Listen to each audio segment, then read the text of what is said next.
Does in-state recruiting still matter? Welcome on into a special Locked On crossover edition of Locked On Auburn. I'm Zac Blackerby and Locked On Bama host Luke Robinson. We're going to talk about all these commits to Auburn and Alabama, who sticks, as well as who's going to have the next, who's going to have the best 5 years of the next 5 years. But let's start things off with how important in-state recruiting is. It's a fascinating situation, Luke. You look at where Bama is, they're number 2 in the country. And depending on where you look, they don't have a top 5 player in the state of Alabama. If you look at 247, and Auburn is right behind them at number 5 or number 6 class in the country, depending on where you look. And they've got almost all of the top 10 players in the state. I never thought we'd see anything like this, Luke. I'll be honest, I didn't either. Now, before we get into this debate, I want to make myself perfectly clear. I love the state of Alabama. I grew up here. I'm from here. I'm with the AHSA radio network. I love calling these guys in championship games. I've been doing it for about 20 years. Sure. And I have been a proponent of dominating the state ever since I started keeping up with recruiting, back when I had to call hotlines that were 45 cents a minute or whatever they were. Okay. So I'm pro all that. What I've determined, though, because, it's sort of like the way Alabama's been framed lately is Alabama's been, I think, as the Locked On recruiting host that you have on all the time said, they took 2 knuckle sandwiches, right? Mm-hmm. Isn't that the quote he said? And I was referring to Antonio Coleman and to Derek Smith. And that is fair. That is a fair thing to say. However, here's another fair thing to say. Would I trade classes with Auburn? And the answer is no. And so that led me to think, boy, that's weird, because obviously Alabama's being dominated in the state. And so what I did was I went back and looked at the state of Alabama for years. Now, I don't have all this empirical data, but a lot of it is sort of up here and some of it is on this paper. And what I wanted to say is, I don't know that dominating the in-state is a big deal anymore. Oh my gosh, come on. Are you serious? Just hang on. Hear me out before you dismiss it all. Sure. Yes, I think I would rather do it than not. I'm trying to preface this and be as fair as I can certainly be. Of course you would, Luke. Okay. Of course you'd rather have it than not. Now, sure. But if not dominating it leads to the second or first best class in the country, I'm okay with it. I'm not despondent like I would have been in the Gene Stallings era, like I would have been in the Pat Dye, Ray Perkins era, back in the day, in the 80s, early, mid-90s, even maybe late 90s, if you dominated the state of Alabama as Alabama or Auburn, the other team's class stunk, probably. Right. You know why? Because the net wasn't as wide.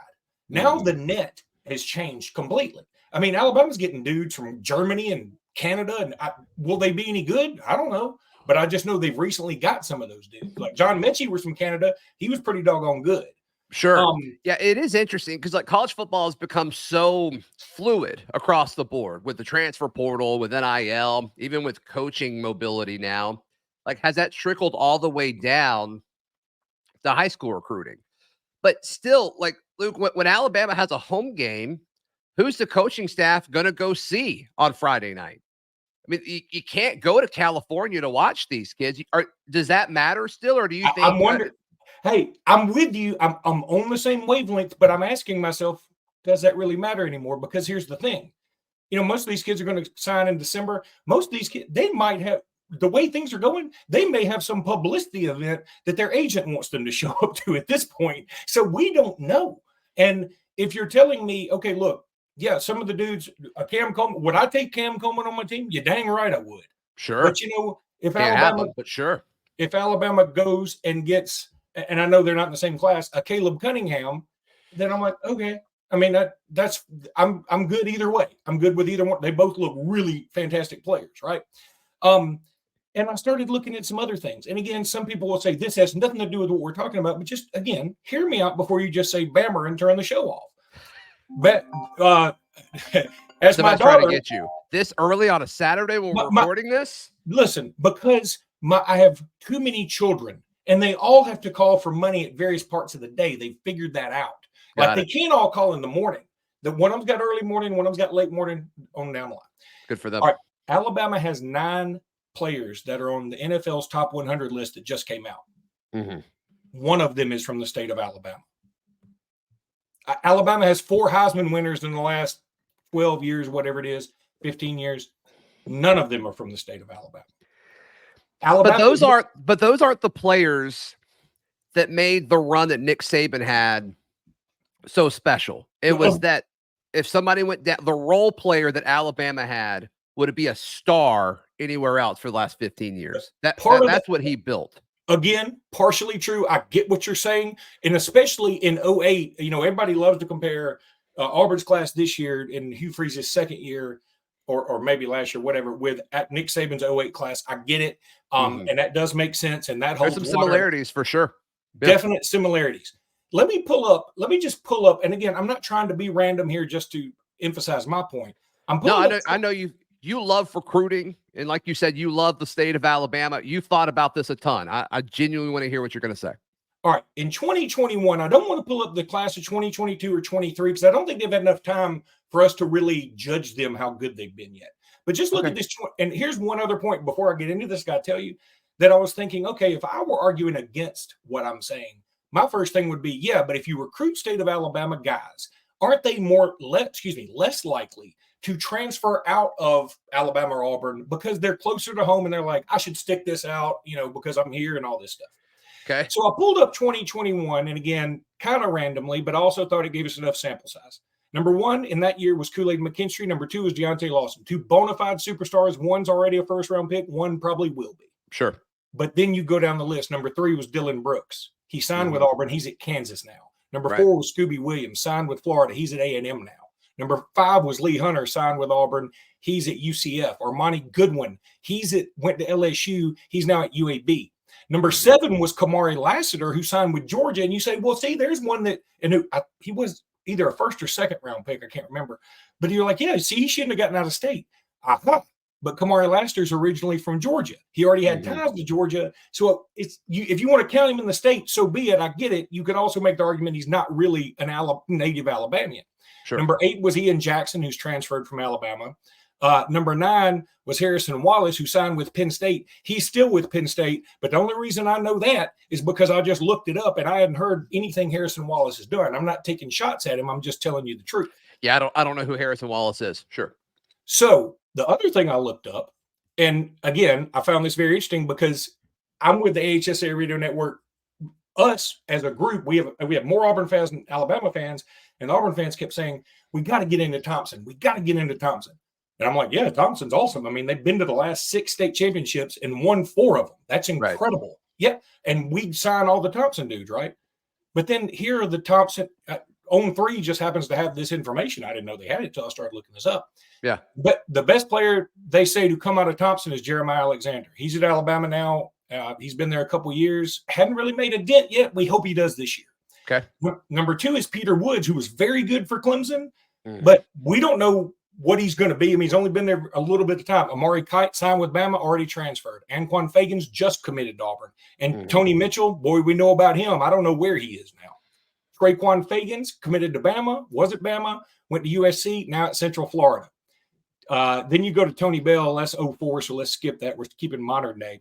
Talia Tungavailoa, great player, but he did transfer and he went to Maryland, and he did very well for Maryland. Yeah, led the Big Ten in passing, I think, last year. Am I right on that? Exactly, but also on a team that just wasn't very good. Now, it's not all his fault. Sure. But Stanton Rammel, who's at Michigan State, we still don't know about. And then you get into some other guys that are like, okay, they played college football, but we don't know much. I was shocked because when I think about Thompson, I think about stuff. I think about superstars that do nothing but win are awesome. And when I look at that list, I'm like, well, nobody's really had like this blow up year that I thought somebody would.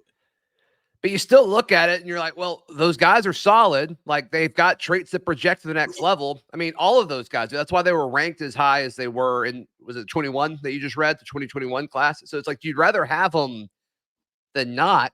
And the folks that went to Auburn, like any player that played for Coach Harsin and chose to leave because it didn't pan out, like that is 100% fine. Like I'm totally okay writing that one off because I think the staff in place is better now than it used to be. But I mean, you went across the board there. But I mean, look, speaking of Thompson, like Jarrett Smith, we're recording this Saturday morning. Jarrett Smith announces tonight he's expected to pick Auburn. We'll see. But it's like, I'd rather have Jarrett Smith in the class than not. Anquan Fagans, speaking of Thompson, committed to Auburn. Like, I'd rather have him committed than not. Right? And I'm with you. That's not a crazy thing to say. No, it's not. I'm not saying these guys aren't good at all. I'm just telling you the finger pointing of, and hey, I've done it myself back in the day, but when you're the victim of the finger pointing, you always look for like, okay, well, what's the other side of this, right? And my only point is, back in the Pat Dye and Ray Perkins and Stallings and all those eras, or even Tommy Bowden, Terry Bowden, if you won the state, you felt pretty good. The other guy didn't do so well because that's who you chose from. If you got a guy from California, it was a monster story. I remember Alabama got Prince Wembley, I believe, from California as a wide receiver in one of Bill Curry's classes. Everybody's like, what are we doing going to get a California dude? Because in the you remember the 92 team was loaded with Alabama guys. And it's still one of the ones that warms the cockles of my heart. But these latest round of Alabama players. The what? I'm sorry? Warms what? The cockles of my heart. That's a place. So I think this is why this sounds like copium to me. Agreed. Because I think you are missing the biggest point in all this. I want to bring that up in just a second, right here on this crossover edition of Locked On Auburn and Locked On Bama. Today's show is brought to you by our friends at eBay Motors. Passion, drive, and patience. It's what keeps your ride or die alive. Luke, can you imagine buying a part for your car, truck, SUV anywhere other than our friends at eBay Motors? I really couldn't. They're the best. And you talk about choices. They got choices all over the place. 122 million parts, 122 million choices. That's a lot. It's insane. And here, you think eBay Motors is concerned about recruiting the state of Alabama? Probably not. They don't need it. They don't need it. I only know 4 parts to the car: the wheel, the steering wheel, the bumper, and a turn light. That's the only parts I could personally order. But I've looked it up and I'm like, now this is making more sense. I could do this and then get it to a guy who fixes cars for me and save me some money. And I've done that. Yeah, so keep your ride or die alive at ebaymotors.com. Eligible items only, exclusions apply. eBay guaranteed fit, only available to U.S. customers. Luke, the thing that never comes up when I see Alabama folks talking about this, and so I want to give you the opportunity to talk about it now, is out of these top 10 players in the state, we're going to use On3's ranking. So Turbo Rogers is in the he's 10th. He's 10th here. So assuming Auburn lands Jarrett Smith tonight, Ohio State would have 2. Texas would have KJ Lacey and Anthony Rogers, of course, is Alabama. So Auburn has the other ones. Of those 10, if you need me to go through them, so we're talking about the same group of 10, let me know. How many of these guys did Alabama try to land? All right, if you go through the list, and again, offered, yes. Yeah, I mean, there's also, people get mistaken. There's offered, and then there's like offered and you can commit right now. No, I'm talking about Naheem offered. Yeah, okay. Naheem offered, I would take Naheem offered today, tomorrow, yesterday, anytime, ever. 100%. Jarrett Smith? I don't believe Alabama. I don't think so either. Yeah. And look, do acknowledge this for me. Every now and again, 5 stars have a weird final grouping. His final grouping apparently was South Carolina, Ole Miss, and Auburn. That's a bizarre final grouping. It just is. Just like Juju Lewis's of Indiana, Auburn, Colorado, and USC is weird. So for whatever reason, it didn't work for Alabama, or Jarrett Smith didn't work for whatever. So no. Yeah, I don't think so either. I think I read somewhere it was a scheme question. So Derek Smith, obviously, yes. Obviously. And look, if they can get him with the brother, especially with these scholarship limitations going up, they'll do it right now. Right. Anquan Fagans. I would say yes, because Alabama missed on some other safeties they were after first, but I would say yes. Eric Winters. I don't think Alabama really ever put the effort into him that Auburn did. Now, you could say maybe he gave the impression to Alabama, I'm not coming there. But he's not in their top schools or whatever. So, yeah. Malik Autry. Yes, y'all hosted several visits. 100%. Definitely. Yeah. Zion Grady. Well, he was committed to Alabama, and the new staff, I think, has been sort of taking a wait and see approach. Let's see how this season goes, kind of Yeah, I thing. think the old staff wanted him. I don't think the new staff did, so we Yeah. won't count him. J. Caleb Falk, yes. Oh, I feel like Alabama would definitely take Caleb Fall. And then KJ Lacey and Anthony Rogers. So of those, I'm assuming no for KJ, correct? Well, Alabama got Keelan Russell, and that's the guy they wanted. Right. Yeah. So 5 of the top 10, according to the On3 industry rankings, are guys that Alabama wanted that don't currently have. Correct. And that's something that just hasn't happened in a decade and a half. Agreed. And I also agree with what you said earlier about it sounds like copium. But here's another way to put that. It's not really paranoia if ants really are all over you. You know what I mean? Okay. And so it sounds like copium. At the same time, doesn't this make some sense? Because if look, 20 years ago, if Auburn were doing this in state, you know what Alabama's class would be made up? A lot of guys named Rob-E. Staten. You don't remember who that is. You weren't born yet. I do. And there's some people listening to this that go, yeah, I remember that. His name on his license said Rob-E. Staten. And that's the kind of guys Alabama was getting committed because they were having trouble recruiting in state and recruiting anybody they wanted. And so, but now the net is much wider. Alabama's brand is much bigger than it was. I know some people don't like to hear that. Alabama's brand is huge. And yeah, on top of it, you know what else? Alabama as a school is recruiting more out of state. And I'm not saying I love that. I'm just saying it's true. But once again, if Nick Saban went after these guys, he wouldn't have missed on all 5 of these guys. I just don't believe it. I just totally agree. It. And so we're acting like this is some great thing that DeBoer and Saban are on the same level.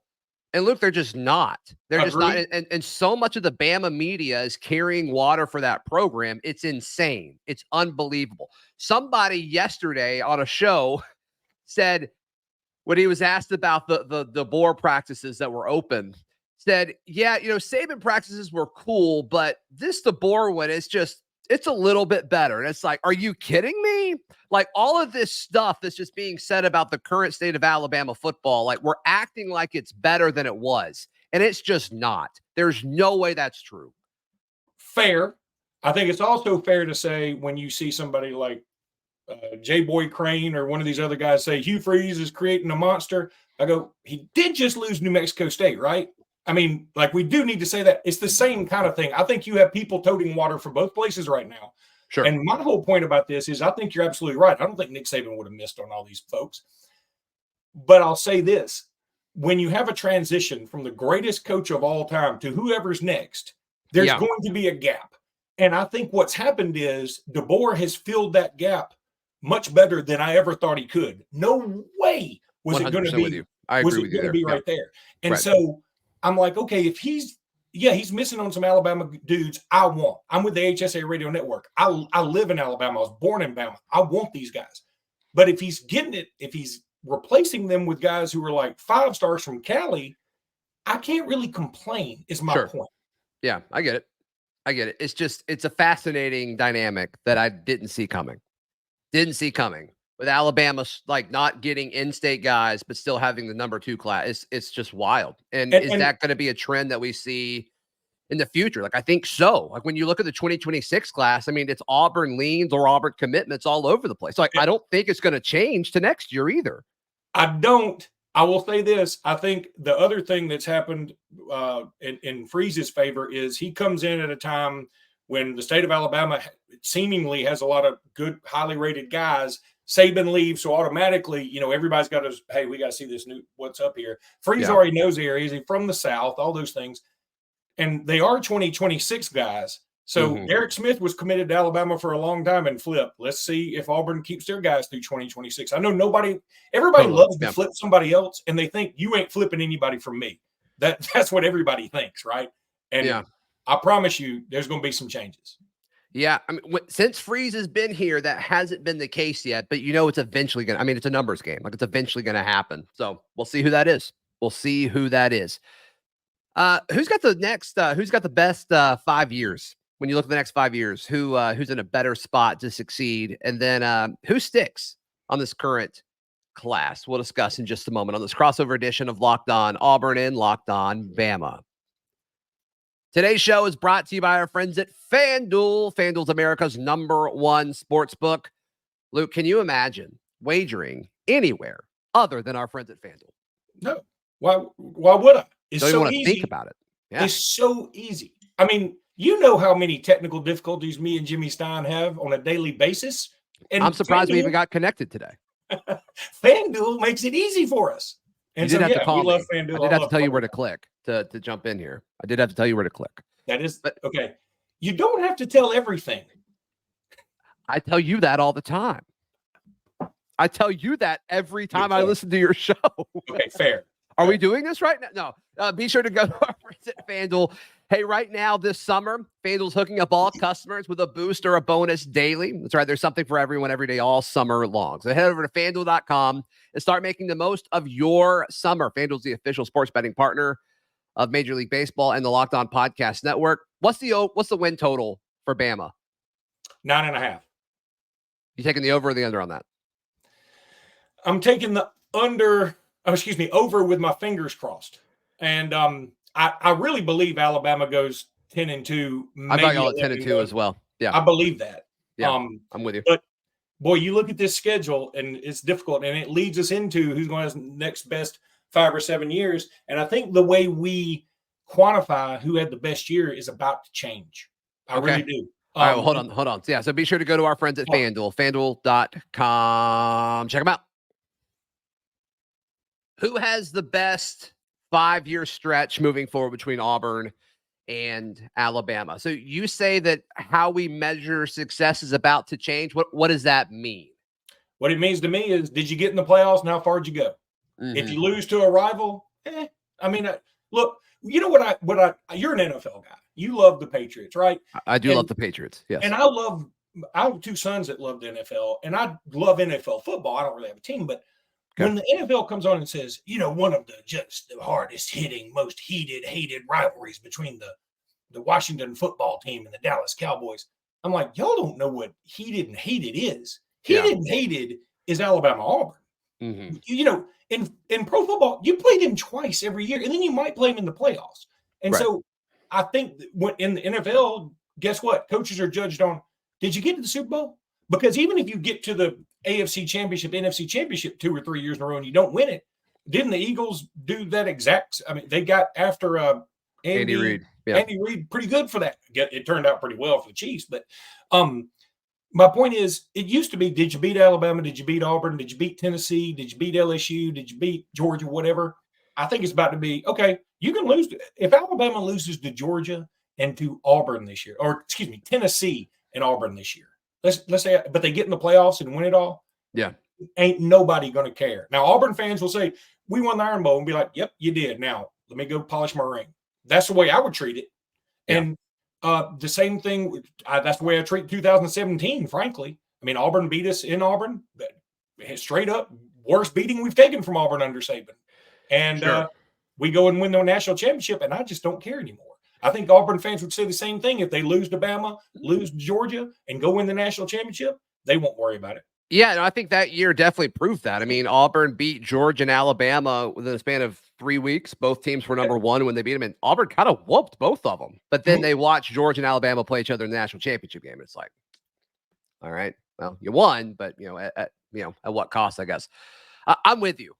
With the expanded college football playoff, while it lowers the bar of what it takes to become a playoff team, that will now become the standard of if you had a successful season. I'm 100% there with you.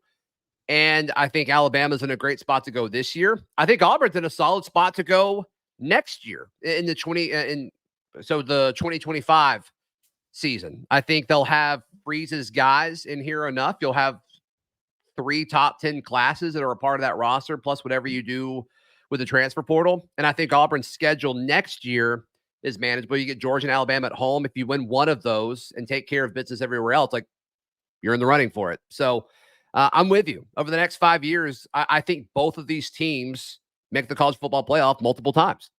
And the other thing that's going to make it different is, see, I think Auburn fans, or any fan that's like an Auburn program that's a good program but didn't ever make the playoffs, right? Hadn't made the Right. playoffs, right?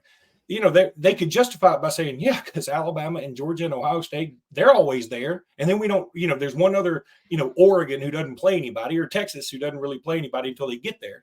Yeah. And or Kansas, not Kansas State, Cincinnati, something like that. Yeah. Well, or Oklahoma. I mean, Oklahoma always win, and I don't think they ever won one. So they didn't. Yeah. They got slapped every time, right. Except for the Georgia game. But, you know, I think now with 16, if you're a fan of a team like Auburn, you're like, wait a minute, Kansas State, Utah, and Liberty just got in? No, we got to get in now. I don't care what we got to do. Sure. And if you're Auburn, you should feel that way. Yeah, I'm with you. So, all right, who sticks? So you asked the question in our quick production meeting. There are is 30 seconds a meeting? It was for me in high school, but I don't know about now. I don't know. It depends on how efficient it is, I think. So both teams have 21 players committed right now, Auburn and Alabama. Is that right? Auburn has 21. Does Bama have 21? Okay, so let's say 42. 42 total commits between Auburn and Alabama in the 2025 class. What should we set the over-under for this conversation at, for how many guys sign with Auburn or Alabama on early signing day in December? Yeah, I said the signing over-under is 38.5, and I'm taking the under. I think I would take the under too. I think I would take the under on that too, because I think you are going to see Auburn be in a situation where I think they're going to have to change out a few of the guys that are committed in their class, because I think they're going to try. I think they're trying to get a top 3 one. And so if you do that, you need more dudes, and you can't keep all the dudes that you currently have. So, and then just the natural, you know, fluidity of recruiting. So yeah, I would say I would take the under on 38.5. I'll say this. I kind of like Auburn's doing it. In the past, I hated that, you know, you had to cull guys, but it's a necessary evil. I mean, you got to, because if you feel like a guy's not good enough, or he gets hurt or whatever, and you see a guy who's a senior who blows up like Josh Jacobs, you know, Josh Jacobs came out of nowhere, and all of a sudden Alabama's like, we got to have him. Yeah. Whatever we got to do. He was pretty good. Yeah. Yeah. And it worked out.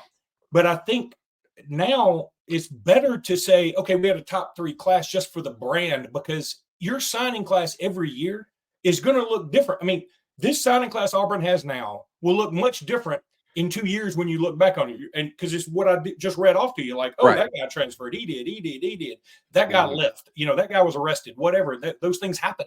And it happens a lot more now than it used to. So classes are going to look different every year, even the ones in the past. Yep. No question about it. Luke, this has always been fun.